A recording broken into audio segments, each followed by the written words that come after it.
Hi, Jordan. Nice to meet you. Your first time in Berlin? It is, yes. And it's so nice to meet you too. I've heard great things. Nice to meet you too. How long was your flight? It was about I flew from Dallas to New York, which was about 3 hours, and then from New York to Berlin, which was 8 hours. So 8 hours? Yeah. Oh, that's funny. Yeah. I came from the German part of New York. We call it Mannheim. And I will also drive 8 hours. Yeah. So maybe you were even faster than me. Yeah. From Manhattan or from New York. Right. To came here to Berlin. It's your first time Berlin? It is, yes. Yeah, I'm loving it so far. You came yesterday or today? Yesterday morning. Yesterday morning? Yeah. And could you see something? I didn't get to do a lot of exploring. Everyone's been lovely so far. I did go the cemetery just right outside. I went and took a walk through there. But I love history. I love just, growing up, I remember reading every history book I could get my hands on, and there's so much history, and it's like European history. I want to go eventually. I have 3 young children, but once they're a little bit older, I want to take them all throughout Europe and just, also to Berlin. Go on a big trip. In Germany, we say Berlin is dirty and gray. What do you think after one day? I don't think it's dirty. I think it's, from what I've seen at least, everything's been lovely. Like, I love seeing all of the old buildings, and the theater we were in today was, I was on Wikipedia reading all about its history. So no, I think it's been great so far. Do you think it's weird to show The Chosen on Cinema Babylon? It's fitting. I feel like it's been, at least from a biblical, connection, but it was being in there earlier, and I was talking to Liz, my castmate, while we were there, and just how surreal it is starting on this little, studio in Weatherford, Texas 4 years ago, and then going from where it was then to where it is now, we're in Berlin promoting The Chosen. It was just such a surreal feeling, being here, getting to be a part of it. It's been unreal. Great. Now we mentioned the name Chosen, so I think that is the time I can imagine what could be a reason why we both sit here together. Yes. But maybe you can also tell the audience in Germany who do not know what could be the reason. So you do not play the little John, but you play the little James. The little James. Yes. In The Chosen, and you are one of the disciples. Yes. So one of the Chosens. And how would you introduce your part or your figure? So Little James, originally when I auditioned, was just written as kind of one of the side apostles, one of the helpers of the group. Yeah. And everyone gets their moments to shine throughout the show, but there wasn't any specific characteristic in Little James that really stood out in the original couple of episodes. But when I auditioned, the director, Dallas Jenkins, noticed that I had a limp whenever I walked into the room, and he wasn't sure what my ailment was, what my disability was, but he knew there was something different, and he liked the audition, and he cast me in the role and thought of it as an opportunity to explore that aspect and that area of life, having some sort of ailment or disability or something that is totally out of our control. And I'm so grateful that he did, because it's been the role and experience of a lifetime. And I think that it's, why we're here today talking about it, because it's something that, disability or not, we all have struggled with the idea of like comparing ourselves to others, or wondering why me or why not me. And it's kind of a universal struggle that we all face in one way or another. And The Chosen has kind of embraced that. And the scene that we're going to watch in a bit is very much it was a very cathartic experience, and it kind of asks that question of Cathartic experience? Therapeutic. It was healing to me, really? doing that scene in a way that, Okay. Ironically, it was healing, maybe not physically, but it presents the question of, essentially, just to set up the scene, Jesus is sending out the apostles in groups of 2 to heal people and to preach.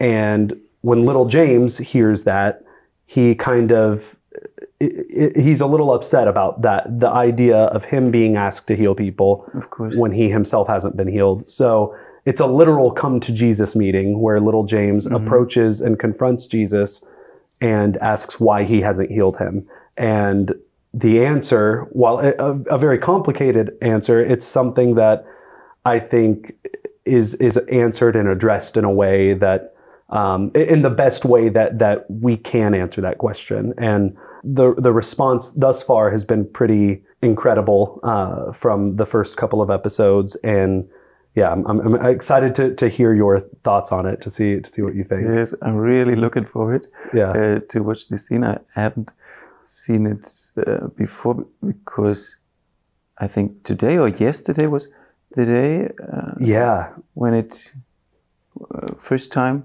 was shown on the screen. Or? Right. Well, so it's been, I'm not sure about in Germany yet. I know it's been showing in theaters in the US and the UK for a few weeks now. But and not then, official.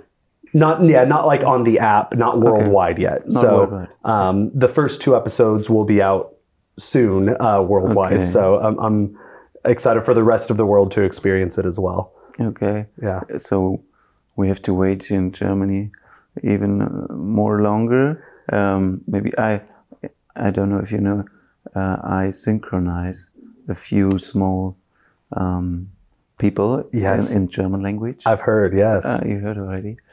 And what do you think? One more question before we watch this scene. Have you thought about if this dialogues and these discussions, and also the fact that one of the disciples has a disability, that it could happen like that 2,000 years ago? Yeah, I have. I've thought about, well, for one thing about little James, we don't know if he had a disability or not, but we do know that he walked with a staff. It was something that most paintings of him, most statues, he's holding a staff. And ultimately, when he was martyred, it was with the staff that he carried, that he was killed with, which is pretty brutal, but it was, what happened to him. But the fact that he walked with a staff, it's kind of interesting, where it's like it leads to the possibility that maybe he did have some sort of ailment, which would be, almost feel like a divine thing if someone that was cast in the role also had a disability. But whether he did or not, I think that while there isn't a specific example in Scripture where Jesus didn't heal someone that asked, that doesn't mean that it didn't happen ever. If you listed every single moment of Jesus's, ministry, the book would be never end. It would go on for millions of pages. So they had to pick and choose certain stories to include in there. And, so there very well could have been moments where people weren't physically healed. But I think the whole purpose of the scene is to show that the type of healing that we need and the type of healing we receive isn't always physical healing. Many times it's healing our spirit or our heart or our mind, or, it's internal. And that I know for me personally, that's a healing that happened to me very recently. And The Chosen is a big part of that healing for me. Getting to kind of express my own frustrations through little James has helped me heal in many ways, and in this scene included. And from what I've seen and what I've heard from people who've seen the scene so far, they've said many of the same things, that they felt very understood in that scene, and that they related to a lot of it. So I think it's within the realm of possibility that, there were people that back then that Jesus encountered that weren't healed, and But that doesn't mean that they were any less loved or any less worthy or that they didn't receive healing in another way. So, yeah. Okay. It's not just an important scene for you as an actor. Right. So also as a being. Yes. As a person. Without a doubt. Okay. Yeah. Here, Maybe now I'll join you. We'll have a look. Yes. I'm really... Oh, here? Okay, perfect. I'll come around this way then. Okay. Okay. I'm really excited.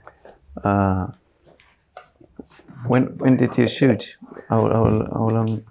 So we shot this. This was the very last day of production on season 3. So we had been shooting for about 5 months, and this was our last day before we wrapped the whole season. So it was. How many months ago? This, let's see, when? October, I believe. October, yeah. Oh, really? Early October, yeah. So this was Just recent. 2 months ago? Yeah. Okay, we wrapped, and then a month later it was in theaters. So they Okay, that's crazy. jumped on it, yeah. It's really quick. So here we go. Can you see it okay? Is there a glare? It's great. Okay. Rabbi? Kleiner Jakobus. Hast du einen Moment? Natürlich. Ich bin... Vergib mir, ich traue mich nicht immer zu sprechen. Du sprichst nicht voreilig. Eine sehr gute Eigenschaft. Ich wollte dir eine Frage stellen. Bitte? Du schickst uns also mit der Fähigkeit los, Kranke und Gelähmte zu heilen. Ja, das hast du gesagt. Ja. Du willst mir also sagen, dass ich die Fähigkeit habe zu heilen?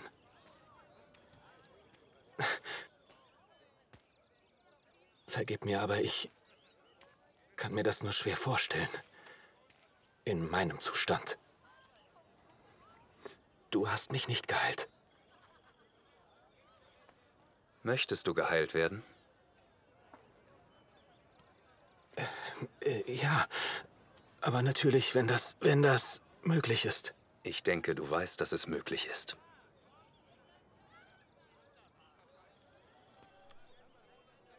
Wieso dann nicht?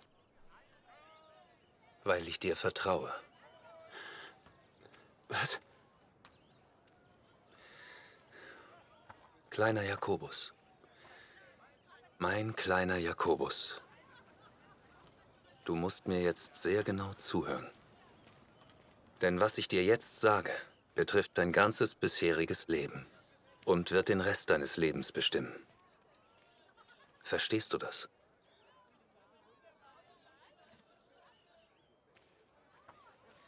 Nach dem Willen des Vaters könnte ich dich heilen. Jetzt und hier. Du hättest eine gute Geschichte zu erzählen. Ja, dass du Wunder vollbringst. Das ist eine gute Geschichte. Aber es gibt bereits Dutzende, die diese erzählen können. Und es werden noch Hunderte hinzukommen, sogar Tausende. Aber denk an die Geschichte, die du hast. Besonders auf der kommenden Reise, wenn ich dich nicht heile. Wenn die Menschen sehen, dass du Gott liebst und ihm ergeben bist, obwohl du nicht geheilt bist. Wenn du ihnen zeigst, dass andere Dinge so viel wichtiger sind, viel wichtiger als der Körper. Du zeigst den Menschen, dass man Leid und Schmerz hier auf Erden geduldig ertragen kann, weil du weißt, dass du die Ewigkeit ohne Leiden verbringen wirst. Das können leider nicht viele verstehen. Was denkst du, wie vielen Leuten der Vater und ich das anvertrauen? Hm? Nicht vielen. Aber die anderen, sie sind einfach viel... Einfach viel was? Keine Ahnung. Stärker? Besser darin? Jakobus, ich liebe dich. Aber ich will das nie wieder von dir hören. Ich weiß, wie leicht es ist, den Psalm Davids aufzusagen, dass ich wunderbar gemacht bin. Aber es macht das nicht leichter. Und in dieser Gruppe... Es hilft nichts. Ich fühle mich, als wäre ich für alle eine Belastung. Eine Belastung? Also erstens, ist es viel einfacher, sich mit deinem langsamen Gang abzufinden, als mit Simons Temperament. Glaub mir. Bist du schnell? Siehst du beeindruckend aus, wenn du gehst? Wahrscheinlich nicht. Aber das sind Dinge, die dem Vater nicht wichtig sind. Du wirst mehr für mich tun, als sich die meisten Menschen jemals erträumen. So viele Menschen brauchen Heilung, um an mich zu glauben. Oder sie brauchen Heilung, weil ihr Herz so krank ist. Das trifft auf dich nicht zu. Und viele werden geheilt oder nicht geheilt, weil der Vater im Himmel einen Plan für sie hat, der im Verborgenen liegt. Und erinnern wir uns an die Worte von Hiob. Der Herr gibt und der Herr nimmt auch wieder. Gepriesen sei der Name des Herrn.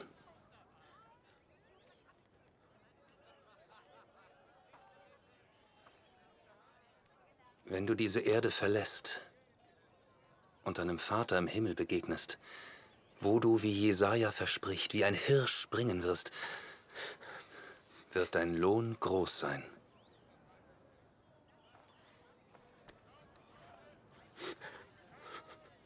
Also halte noch etwas durch. Und wenn du dann plötzlich entdeckst, dass du wahre Stärke findest, und zwar in deiner Schwäche, und wenn du in meinem Namen Großes tust, und zwar trotz alledem, wird die Wirkung über Generationen hinweg anhalten. Verstehst du das? Ja.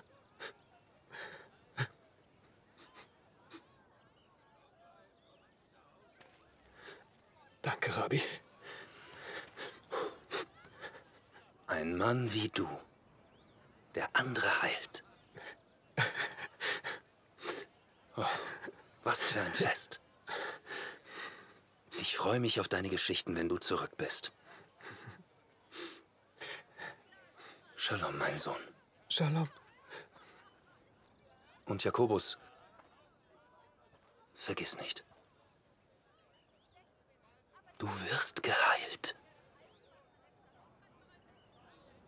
Es ist nur eine Frage der Zeit. Hm? Ja. Shalom, mein Sohn. Shalom.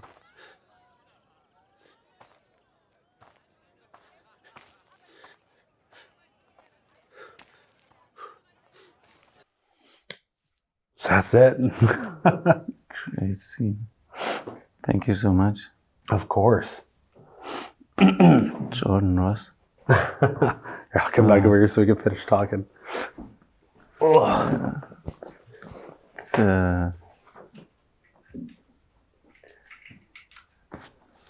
I also, of course, like and love Jonathan. Yeah. Jonathan Rumi. Yeah. I could not see if he was acting or not. Right. And also for you, it was maybe something between acting and Yeah. just being. Yeah. I mean, for on many levels, you know, from the standpoint of that frustration that, you know, I'm sure you can relate to, you know, feeling that like asking those questions, like why me, why not me, like why can't I be healed, and getting to express that was all something that was very close to home. But then also, like you said with Jonathan Rumi, the way I describe it is he turns his Jesus eyes on. So when he turns those eyes on, it's hard not to kind of be taken aback by it and to be overcome with emotion whenever he has those Jesus eyes on and he's telling you like, I love you, but I don't want to hear that again. Yeah. And he's telling you these things. You're just like, okay, yes, sir. Like you Yes, sir. It's I like the part. That is why when he was saying, little John, I don't want to hear that anymore. yeah, You remember? yeah. I like this part. It's powerful. Like getting to act opposite him in a scene. I've been in many scenes with Jonathan in groups. Yes. But I've never, that was my first opportunity to have a one-on-one interaction with him in a scene. And it was So strong. Yeah. At this time, I also work as a writer and writing screenplays, and everyone is saying the great producers do not write the scene longer than 2.5 minutes, not longer than 3 minutes. Even 3.5 minutes is too long. Yeah. But this scene is just 2 cameras, I think. Yeah. Or even 1, don't know. And it's 6 minutes long. Yeah. And it's exciting from the beginning to the end. So I will show this scene all the producers in Germany, and will say to them, "Don't tell me anymore."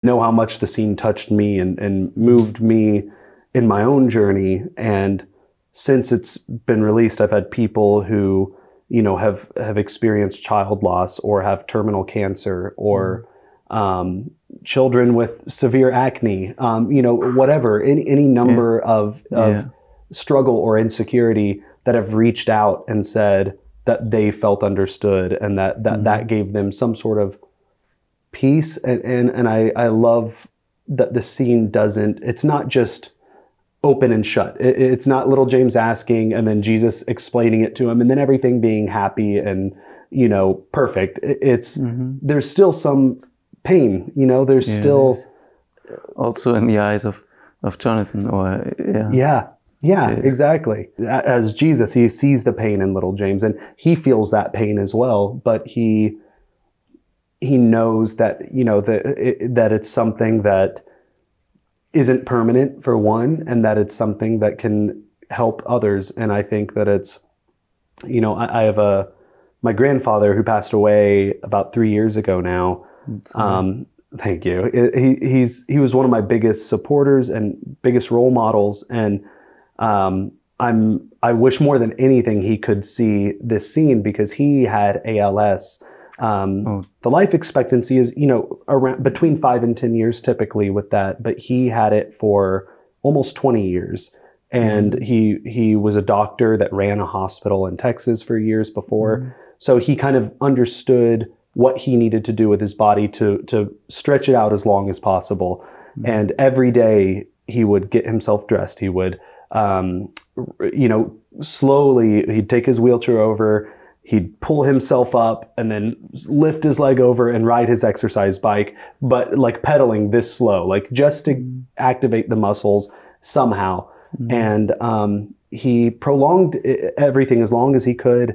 But even in those final years, even those final months or weeks where he was at his weakest, he couldn't speak, he had a feeding tube, all of these things, he never lost his optimism and his happiness and his positive attitude, and he was grateful throughout all of that. He was grateful to be watching the Dallas Cowboys with me and to be seeing his great-grandchildren playing on the floor and to be around family. Like he always was. I never saw him have like a negative mindset. I never saw him complain.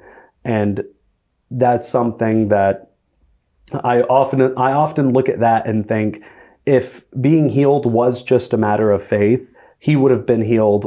He never would have gotten his disease. Okay, he wasn't a believer. He was, very strong. And if it was a matter of that, like he would have been healed long ago. And even just based on his kindness towards others, like there was, I always looked at him and I was even bitter for a while too. I was like, if anyone deserves to be healed, it's Big Daddy is what I called him. It's Big Daddy.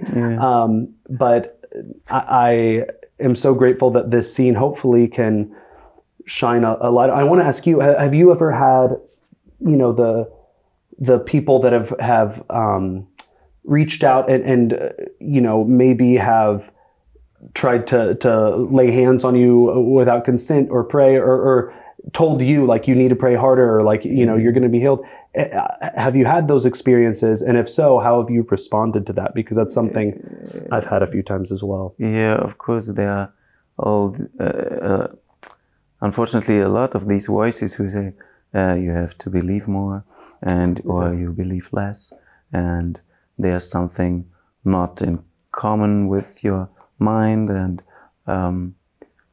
of course there were also in my case a few people, or maybe also a lot of people. I'm driving around this wheelchair for more than 10 years now, and with I totally connect with this scene, as you can imagine, and the question the little John had, so Jesus, what about me? Yeah. And do you see me? Yeah. I believe in you, and you heal a lot of people. So, and I also, the first days in the hospital after my accident, and even the first weeks and months I was in the hospital more than 1 year, there were a lot of people who say Jesus can heal and he will heal. And it's so great in the scene, the last words, he's, and little John want to say something more. One day you will be healed. Yeah. And I believe that. Yeah, same. Maybe not in this world. Yeah. And yeah, I also have to think of this, I don't know what it's called in English, the little sea in Bethesda. Oh, the pool of Bethesda. Yeah, the pool. Yeah. Pool of Bethesda. Of course, it's a scene with when Jesus heals. Right, yeah. But there were, I don't know, a lot more not heals. And yeah, it's hard to say and hard to believe, but I believe it, that there's much more important than to have 2 functional legs, right, or whatever. Yeah. And yeah, strong words from Jonathan, from Jesus, that he say there's more important, and you will reach more. I don't know, I'm not so fit with the Bible verses. What is it in Germany? We say, was Hilfe dir ist dir, wenn du die ganze Welt gewinnest, nimm es Schaden an deiner Seele.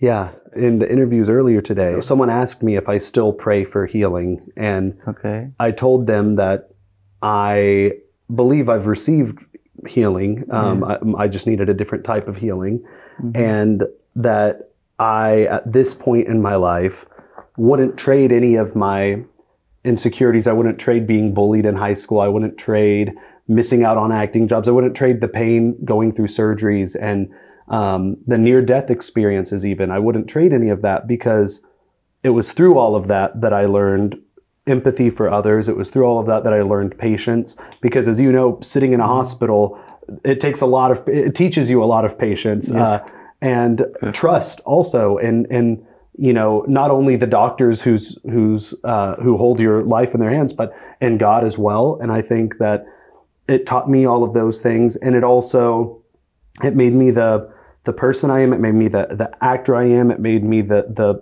father that I am. And I asked my oldest daughter, who's 7. How many children do you have? I have 3. I have 3, a 7-year-old girl, a 4-year-old girl, and a 2-year-old boy. And congrats. Thank you. Great. And my oldest daughter, I asked her, after I filmed that scene, just out of curiosity on where her mind was, I said, if Daddy could be healed and walk normal, you know, whatever normal is, but if Daddy could be healed and not walk the way I do, what would you think? And she hated the idea of me walking any different than I do. And that was kind of eye-opening, because I was like, if these little humans that are my children that I love more than anything can love and accept me as I am, then why can't I love and accept myself as I am? And if my children had a limp, or were in a wheelchair, or were an amputee, or any of that, that wouldn't change my love for them. If one of my friends had an accident and something like that happened, that wouldn't change my love for them. So why can't I have that same grace for myself?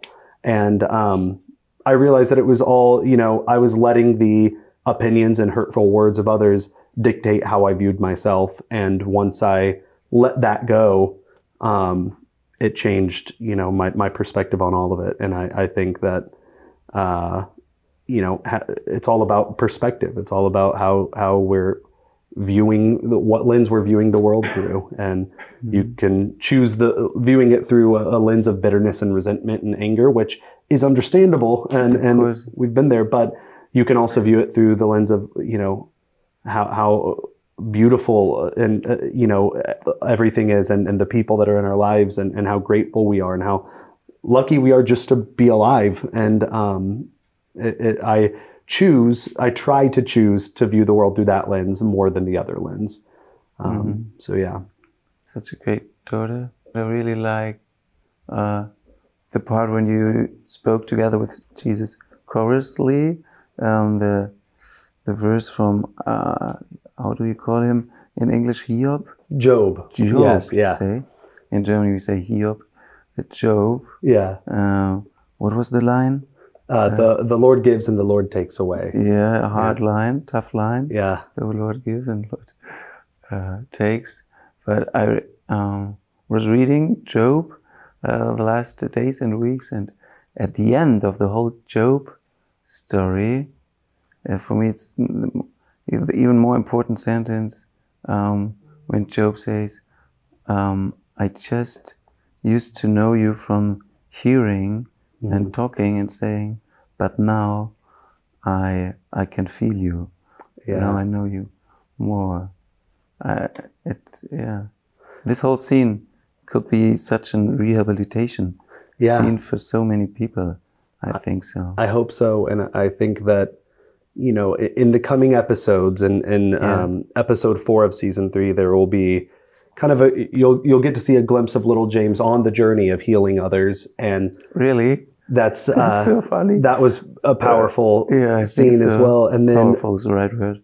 Beyond, it's you know, in future seasons, I love the idea of, you know, little James.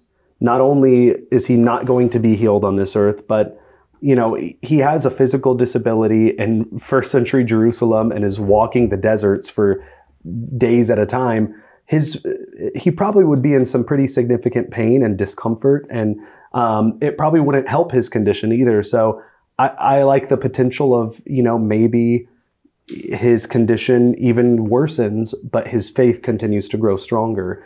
I like the potential of that direction of his story. And again, it's challenging, but I think it's something that The Chosen is nothing if not challenging. I think the best art challenges its viewers, and I'm excited not only for little James's storyline, but all of the characters and all of their arcs moving forward, to continue to challenge people and to encourage them to ask the difficult questions. Because if we don't do that, you know, it's hard to grow if we're just sitting stagnant. I think it's important to kind of stir the waters up and you know, move forward in a progressive, in a productive way. And I think The Chosen is helping to do that. I think it will do that. I'm really looking forward. 2 last questions. Yes, if I'm allowed. What is it about the chaplain on your arm? Chaplain, yes. And the second question, what can I do to be part of your podcast? So you don't have to do anything, because I want you on the podcast, so we'll stay in touch and we'll make it happen. Okay. And then as far as the chaplain tattoo, I grew up with my grandfather who passed away, and my other grandpa who's an actor as well.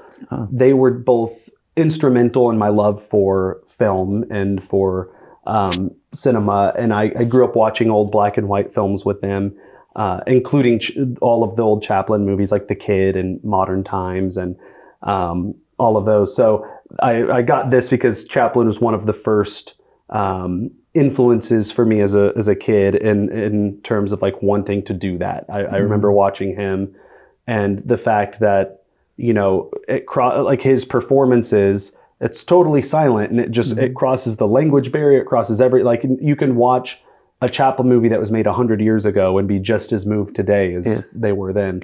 And being able to be part of a piece of art that's that timeless and can have an impact that lasts that long has always been a goal of mine. And now being on The Chosen, I feel like I've somehow accomplished that, you know, that the Chosen is something that can live on forever in that same way. And so yeah, that's where the chaplain tattoo came from. But yeah, I can't wait to have you on What's Your Limp and to talk some more about everything. I'll come. Hopefully in personal. That would in be the great. US. Yeah. I'm really looking forward. I thank you so much. Thank your both big daddies. Yes. Thank your daughter. Greetings from Germany. I will. And also to the other children. And thank you, for your being, for your acting. Really encouraging. Thank you as well. Thanks so much. Of course. See you. Yes, I'll see you in Texas. We'll get some barbecue. Yeah, it would be great. Yeah. See you in Texas. Thanks. And cut.